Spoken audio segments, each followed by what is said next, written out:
just can't remember it all. What am I doing? What am I doing? You're not going to remember everything.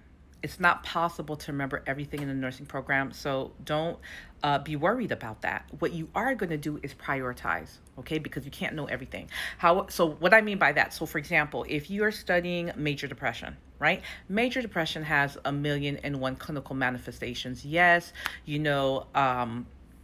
You may see sadness. Yes, you may see sleep disturbances. Yes, you may see weight changes. Patient may gain weight. They may lose weight. Yes, you may see feelings of loneliness. But are any of those really going to your patient? Because that's what you care about. Okay, that's what you're going to prioritize. No, you want to know what does?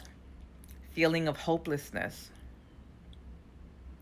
feeling of wanting to end it all. That's why whenever you even suspect a patient is having those thoughts, the very first thing you're going to ask them, you are not going to beat around the bush. You ask them directly, are you having thoughts of harming yourself or someone else? And they say yes. The very next question is, do you have a plan? You want to know if they have access to whatever weapon it is that they have the plan with, and you want to see how lethal that plan is. When it comes to nursing school, everything is about prioritization, and you're going to prioritize things by how lethal it is. So I'm going to give you another example. Let's say you're studying anorexia.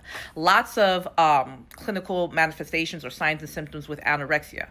But what you care about most is what can that patient. So on top of that list is going to be fluid and electrolyte imbalance. Not nutrition. Let's say you have nutrition and fluid and electrolyte imbalance together and you have to choose one.